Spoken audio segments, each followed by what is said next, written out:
अगर आप क्लास 10 12 के स्टूडेंट हो तो आज का इंग्लिश का वीडियो आपके लिए बहुत इंपॉर्टेंट होने वाला है, क्योंकि आज के इस वीडियो में जो हम लोग टॉपिक की बात कर रहे हैं वो हर साल बोर्ड एग्जाम में आता है। तो आपसे रिक्वेस्ट है, अगर आप 2021 में बोर्ड एग्जाम दोगे तो ये वीडियो आप शुरू से अंत तक जरूर देखना।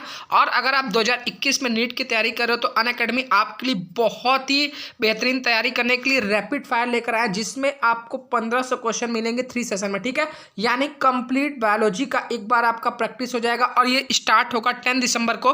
तो जितने भी इंटरेस्टेड स्टूडेंट बायो का कंप्लीट प्रिपरेशन करना चाहते हैं तो तीनों सेशन अटेंड करके पूरी बायोलॉजी कंप्लीट रिवीजन कर सकते हैं। डिस्क्रिप्शन में आपको लिंक मिलेगा, उस लिंक पर क्लिक करके आप इसमें इनरोल कर सकते हैं। वहां पर अगर कोई कोड मांगता है इनरोल करने में तो आप शुभम 12 डालना, जिससे आपकी सभी क्लासेस बिल्कुल फ्री में ओपन हो जाए। ठीक है, तो स्टार्ट करते हैं आज के इस वीडियो को। उड़ान तो भरना है चाहे कई बार गिरना पड़े, उड़ान तो भरना है चाहे कई बार गिरना पड़े, सपनों को तो एक दिन पूरा करना है चाहे खुद से ही क्यों न लड़ना पड़े। तो मेरे क्लास 12 के विद्यार्थियों, आप लोगों का यूट्यूब के नंबर 1 चैनल शुभम क्लासेस में बहुत बहुत स्वागत है। मैं पीयूष सर आज आपको बात करने वाले हैं फिगर ऑफ स्पीच, जो बोर्ड एग्जाम में आपके आने वाले हैं 4 मार्क्स के। ये 4 मार्क्स आपके लिए किस तरीके से पूछेंगे, क्या होगा आपका कि 3 दिया होगा आपका फिगर ऑफ स्पीच, जिसमें एक का डिफिनेशन लिखना होगा, उसी के 2 एग्जाम्पल देने पे आपको मिलते हैं 2 मार्क्स। ये होंगे आपके 4 मार्क्स।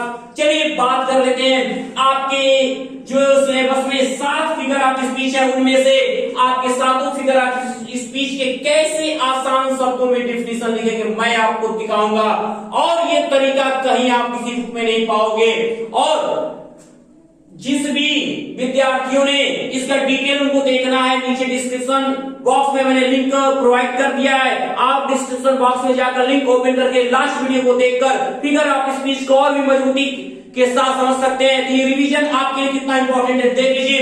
पहला है सिमिली। सिमिली मतलब उपमालंकार। तो इसमें करते क्या है, जहां उपमेय की उपमान से तुलना की जाती है वही वर्ड आप यूज करो बच्चों।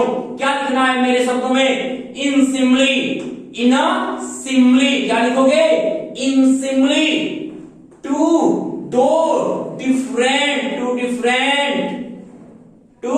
different objects,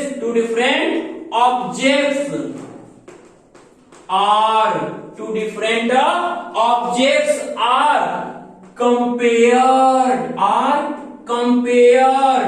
दो क्या अलग अलग चीजों की तुलना की जाती है। और इन simile 2 different objects are compared।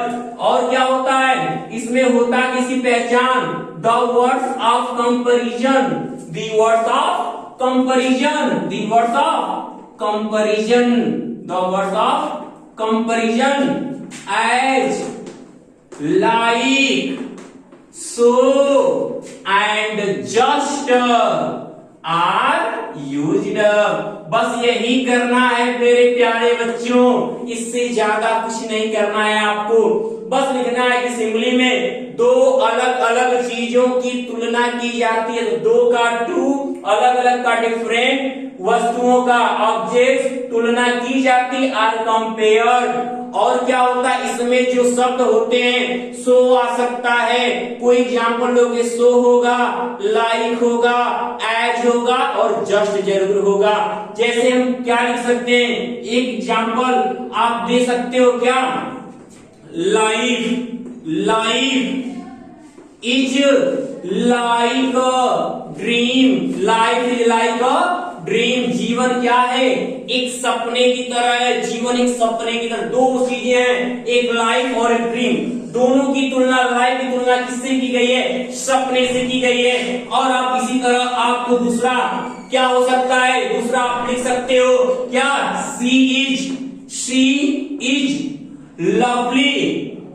Is lovely, वो प्यारी है, एज अ रोज, गुलाब की तरह, वो गुलाब की तरह प्यारी है। यानी उसकी तुलना हमने गुलाब से की है, गुलाब माना नहीं है। तो ये आप क्या कह सकते हो कि ये आप दो वस्तुओं की जहां एक दूसरे से तुलना की जाती है वहां पर कौन सा होता है, सिमिली होता है। फिगर ऑफ स्पीच, आप सभी जानते हो कि काव्य की शोभा बढ़ाने वाले तत्वों को ही अलंकार कहते हैं, यानी फिगर ऑफ स्पीच कहते हैं। तो अब आप ये एक डिफिनेशन, दो एग्जांपल ऐसे ही आपको बोर्ड में लिखना है। पहले डिफिनेशन देना, जिसका डिफिनेशन आप दोगे उसी का एग्जाम्पल लिख रहे। ये नहीं कि तीन दिया है तो आप तीनों में से एक का डिफिनेशन लिख दोगे और एक का एग्जाम्पल एक, दूसरे का एग्जाम्पल एक, ऐसा करोगे तो कोई ना मार्क्स आपको मिलने वाला नहीं है। जिसका डिफिनेशन उसी का एग्जाम्पल। तो चलिए बात करते हैं मेटाफर।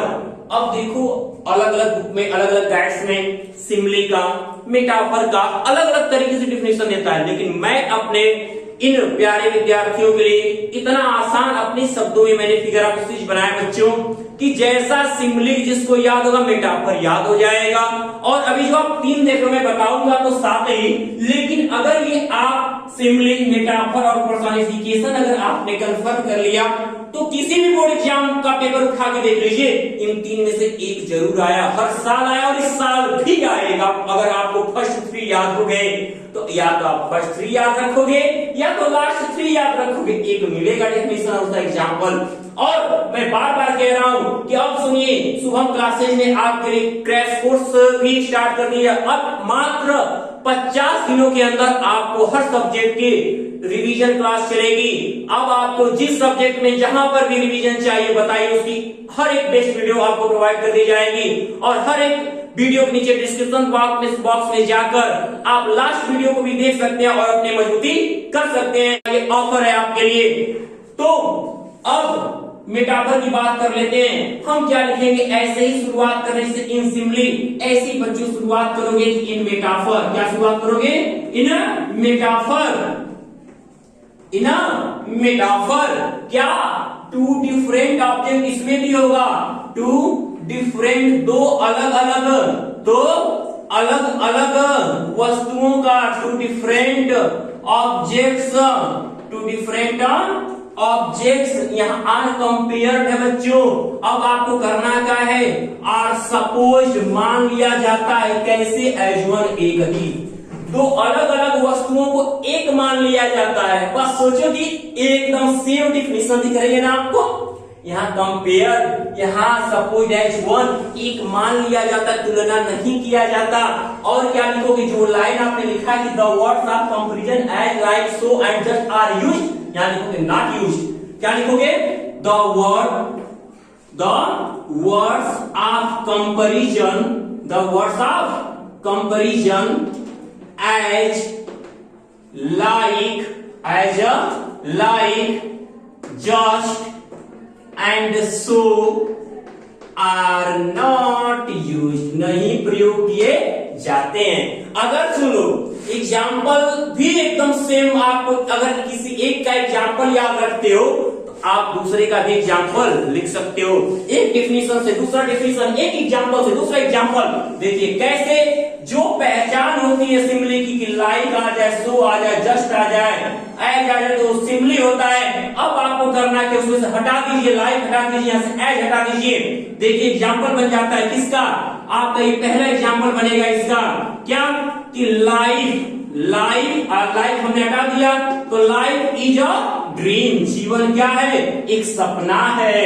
जीवन को हमने सपना मान लिया, जीवन सपना है। अब आप दूसरे में क्या लिखोगे, दूसरे एग्जाम्पल को देख सकते हो, यहां से एज हटा लीजिए तो क्या हो जाएगा कि सी इज अ लवली रोज, वो एक प्यारी गुलाब है, यानी वो क्या है, प्यारी गुलाब की तरह है, ये खुद प्यारा गुलाब है। तो ये आपने क्या किया, अब मान लिया आपने, तो यहां पर आपका मेटाफर हुआ। रूपक अलंकार जहां उपमेय उपमान मान लिया जाता है, यानी तुलना नहीं की जाती, ये है आपका मेटाफर। एक से दो, जिसे कहते हैं by one get one free. तो बच्चों एक डिफिनेशन पे एक डिफिनेशन फ्री है, साथ साथ एग्जाम्पल भी आपका वही है। अब बात करते हैं पर्सोनिफिकेशन, मानवीकरण अलंकार। ये कितनी अच्छी चीज है बच्चों। यानी जो काम मनुष्य कर सकता है उसे हम किसी निर्जीव चीज से या तो किसी भाव सूचक शब्दों से करने को कहते हैं। तो वहां पर क्या होता है, मानवीकरण अर्थ है मानव की तरह पेश करके कहा जाना। इसका भी डिफिनीशन आपके सामने लिखेंगे। कैसे, आपको आसान डिफिनीशन दे रहे हैं, ज्यादा रटने वाला नहीं। तो इन पर्सोनिफिकेशन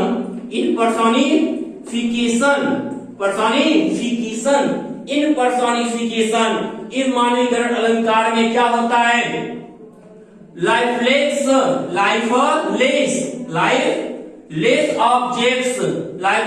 ऑब्जेक्ट्स निर्जीव वस्तुओं की एंड और किन चीजों की मेरे प्यारे बच्चों, एंड ऑब्स्ट्रैक्ट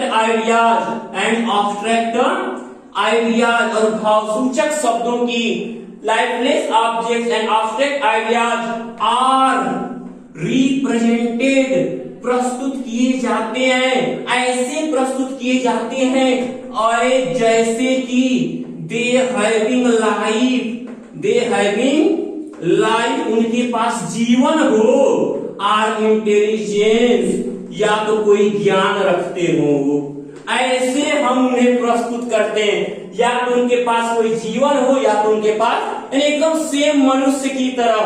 तो एग्जाम्पल में देखते हैं, जैसे हम लिखते हैं बच्चों कि एक पहला एग्जाम्पल देखिएगा, एक्सपीरियंस इज द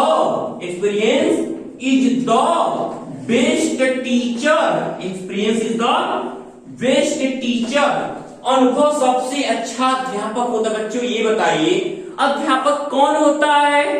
जैसे हम क्या है, एक मनुष्य है, तो अध्यापक एक मनुष्य होता है। यहाँ कहा किसको गया है, एक्सपीरियंस इन एब्स्ट्रैक्ट आइडिया को, तो यहाँ पर भी क्या होगा, मानवीकरण अलंकार। दूसरे में देख लेते हैं, जैसे आप लिखते हो कि लव इज ब्लाइंड, आप कहते हो कि प्यार अंधा होता है। अब बताओ कि अंधा कौन होता है? प्यार नहीं, आदमी होता है, कोई इंसान हो सकता है अंधा। तो यहाँ पर इस एब्स्ट्रैक्ट आइडिया को क्या कहा गया है, मनुष्य बना के पेश किया गया है। तो अब यहाँ पे ध्यान आपके एग्जाम्पल और जगह न जाइए। तो क्या होता है, यहाँ पे एब्स्ट्रैक्ट आइडिया को सजीव बनाया गया मनुष्य की तरह। यहाँ भी मानवीकरण यानी पर्सोनिफिकेशन ऐसे बहुत है। Opportunity knocks at the door but once, अवसर एक बार दरवाजा खटखटाती है, तो दरवाजा भी मनुष्य खटखटाता है, लेकिन अवसर को कहा गया है। ऐसे बहुत सारे एग्जाम्पल की लिस्ट मैं डिस्क्रिप्शन बॉक्स में दे दूंगा, आप उसे लिंक ओपन करके जरूर देखिएगा। तो चलिए बात कर, अब देखिए ये आपका रहा 4th नंबर का फिगर ऑफ स्पीच। अपॉस्ट्रॉफी, इसे कहते हैं संबोधन अलंकार। यानी जैसा कि आपने अभी जस्ट पढ़ा पर्सोनिफिकेशन के बारे में, उसमें आपने क्या कहा, देखिए मैं आपको कैसे बता रहा हूं, पहला जो है दूसरे पे सिमिली जो मेटाफर से रिलेटेड, और जो तीसरा पर्सोनिफिकेशन है वो अपॉस्ट्रॉफी से रिलेटेड। यानी एक जैसे आपको डिफिनीशन मैं बता रहा हूं बच्चों। अब बताओ कि अगर आप 4 लर्न कर सकते हो, नहीं लर्न कर सकते हो? कर सकते हो। तो जाहिर सी बात है मेरे प्यारे बच्चों, अपॉस्ट्रॉफी तो सेम चीज मैं आपको बताऊंगा, बस अंतर क्या होता है देखना। अपॉस्ट्रॉफी में इन, ऐसी शुरुआत ऐसे ही करनी सब में, इन अपॉस्ट्रॉफी, इन ऑक्सीमोरन, इन हाइपरबोल, इन अनमोटोपोइया। तो अपॉस्ट्रॉफी इन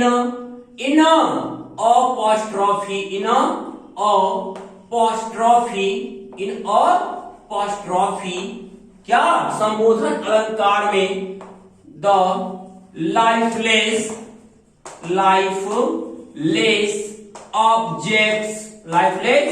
ऑब्जेक्ट्स, एक चीज और बढ़ेगा इसमें, absent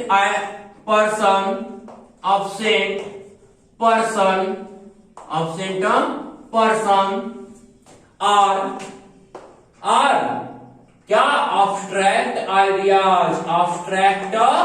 आइडियाज जो अभी आपने किसमें लिखा था, किसमें, जस्ट अभी आपने पर्सोनिफिकेशन लिखा, इसमें क्या किया जाता था, इसमें आपका आर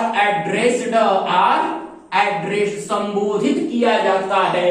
उसमें क्या किया जाता है कि are supposed as they having life, ऐसे माना जाता है जैसे कि उनके पास कोई जीवन हो।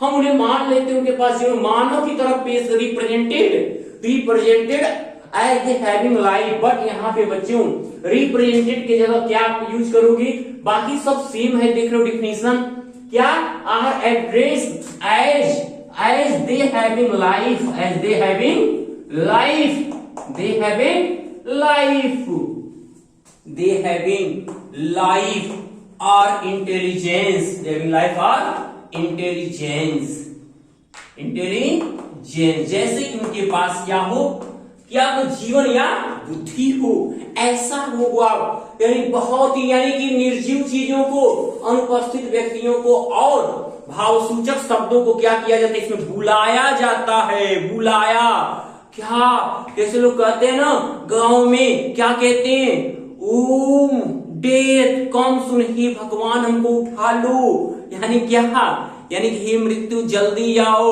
जल्दी आओ। तो हम कह सकते हैं एग्जाम्पल के तौर पे बच्चों, क्या हम कह सकते हैं एग्जाम्पल के तौर पे हम दे सकते हैं कि ओ डेथ, क्या, ओ डेथ, ओ डेथ, इसकी पहचान होती है एक्सक्लेमेशन मार्क, या तो कहीं कहीं कॉमा भी दिया रहता है, ओ डेथ कम सून, ओ डेथ कम शोन, और ऐसे और एग्जाम्पल दे सकते हैं बच्चों, क्या एक एग्जाम्पल हम ये भी पेश कर सकते हैं आपके लिए, क्या, ओ लिबर्टी, ओ लिबर्टी, हे आजादी, हे आजादी, why are you so dear, तुम इतनी प्यारी क्यों हो, why are you so dear, तुम इतनी क्यों प्यारी हो, हे आजादी तुम इतनी प्यारी क्यों हो, why are you so dear. अब आ जाइए ऑक्सीमोरन विरोधाभास अलंकार की बात करते हैं। तो इसमें क्या किया जाता है, एक ही व्यक्ति या वस्तु के बारे में दो विपरीत यानी विरोधी गुण बताए जाते हैं। जिसमें मैं आपको कहूं कि आप बहुत ही अच्छे बेवकूफ हो, या आप बहुत ही महान समझ क्या हो, मैं कहूं आप बहुत खराब बुद्धिमान हो, आप बुद्धिमान हो फिर खराब हो, आप बेवकूफ हो, ये हो, मैं क्या हूं, मैं बहुत ही बुरा ईमानदार अध्यापक हूं। इसमें क्या हो गया, इसमें क्या कहा जाएगा, यानी देखिए आप, मैंने इसलिए ऐसा कहा कि आप लोग ये मत सोचिए सर हमको कह रहे हैं, ठीक है, ये क्या एक समझाने का तरीका है। तो अब ये क्या होता है, आप क्या देख रहे हैं, एक चीज, एक गुण क्या है कि एक गुण अच्छा, एक गुण खराब। तो किसी एक ही व्यक्ति के बारे में अगर दो बातें कही जाए तो वहां पर क्या होता है, ऑक्सीमोरन होता है। कभी कभी आप डॉक्टर के पास जाते हैं तो कभी कभी कहते हो सर देखिए हमें मीठा दर्द हो रहा है, तो बाबू ये बताओ कि दर्द कभी आज तक मीठा हुआ है, लेकिन वहां पर भी क्या होता है, ऑक्सीमोरन होता है, वहां भी विरोधाभास अलंकार होता है। तो ऐसे ही हम कह सकते हैं, यहाँ पर परिभाषा क्या देंगे मेरे प्यारे बच्चों, हम देंगे कि इन oxymoron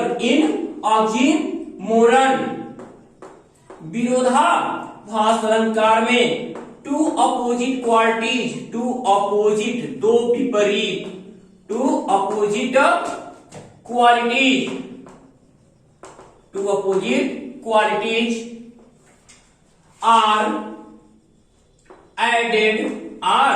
added to the same thing, to the same thing, एक ही वस्तु के बारे में दो विपरीत गुण कहे जाते हैं। जैसे मैंने कहा आई हैव स्वीट पेन, मुझे मीठा दर्द है, मुझे मीठा दर्द है। और क्या कह सकते हो, और एक एग्जाम्पल मैं आपको और दूंगा, क्या कि लाइफ इज बीटर स्वीट, जीवन क्या है हमारा, कड़वा और मीठा है। ऐसे एक आपके क्या होता है, आपके कैरेक्टर आप हैप्पी लाइफ का लास्ट लाइन क्या है, and having nothing he has all, क्या है उसके पास कुछ ना होते हुए सब कुछ है। तो क्या है, उसके पास कुछ ना होते हुए सब कुछ है। दिस इज ओपन सीक्रेट, ये खुला रहस्य, रहस्य तो खुला कहां से, इज इरेगुलर, वो अनियमित रूप से नियमित है। तो ऐसी अनेकों चीजें हैं बच्चों, जो क्या होता है अलग अलग नहीं, गुण तो अलग लेकिन आपकी वस्तु एक होगी, व्यक्ति आपका एक होगा। अब चलिए बात कर लेते हैं बच्चों इसी क्रम में हम हाइपरबोल की। हाइपरबोल में क्या होता है कि things are represented greater or less, better or worse as than they really are, जैसा कि वो होते हैं। तो चलिए बात करते हैं हाइपरबोल की। अतिशयोक्ति अलंकार, इसमें क्या किया जाता है, किसी भी वस्तु के बारे में उनकी रियलिटी, उनके वास्तविकता से बहुत ऊपर करके बोलेंगे या तो बहुत नीचे करके बोलेंगे। तो यहां पर क्या होता है, हाइपरबोल अतिशयोक्ति अलंकार होता है। तो देखिएगा हम क्या कहेंगे बच्चों, बोलेंगे कैसे कि इन हाइपरबोल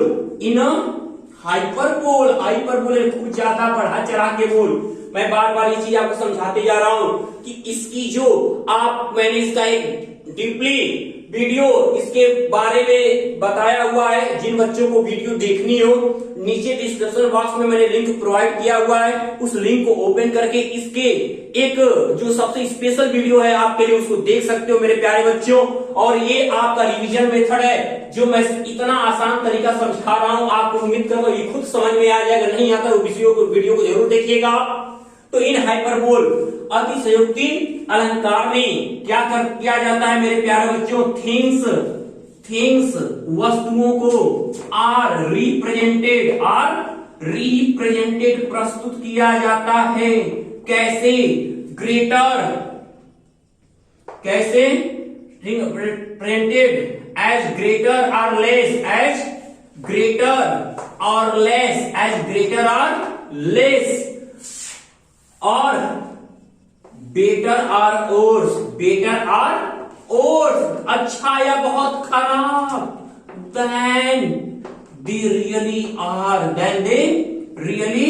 आर, जैसा कि वास्तव में होते हैं, देन दे रियली आर, जैसा कि वे वास्तव में होते हैं।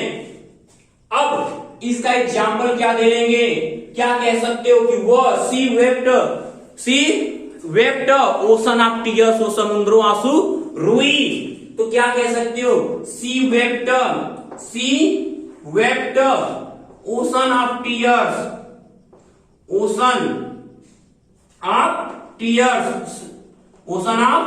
टीयर्स। अब दूसरे में देख लेते हैं एग्जाम्पल, और क्या दे सकते हो, क्या रिवर्स ऑफ ब्लड, खून की नदियां फ्लोड बह गई इन द बैटल, युद्ध के मैदान में। तो क्या लिखोगे, रिवर्स ऑफ ब्लड, खून की नदियां फ्लोड बह गई, कहां पर, इन द बैटल फील्ड, युद्ध के मैदान में, in the battle of field, युद्ध के मैदान में खून की नदियां बह गई। अब ये रहा आपका 7वें नंबर का फिगर ऑफ स्पीच, जिसका नाम क्या है, ओनोमाटोपोइया। देखते हो आप बोलते समय ध्वनि निकल रही है, ध्वनि की बात हो रही है, साउंड की बात हो रही है, तो जाहिर सी बात है इसमें भी ध्वनि होगा। ये फिगर ऑफ स्पीच एकदम झन्नाटे के साथ। तो देखिए क्या लिखेंगे, इन ओनोमाटोपोइया,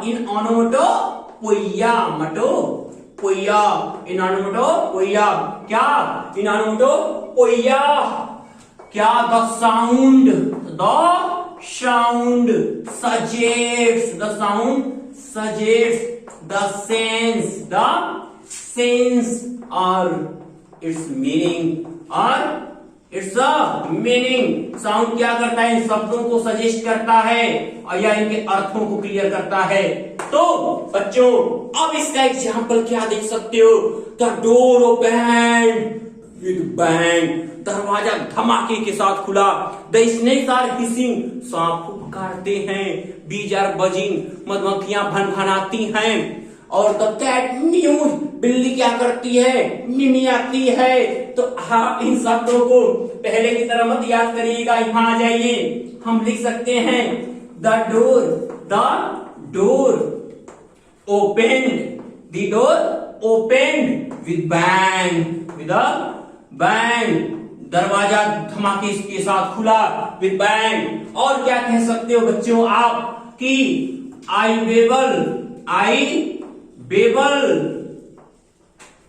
बेबल ऑन द पेबल्स, मैं क्या करता हूं, मैं कंकड़ों पर कत्ल की आवाज सुनता हूं।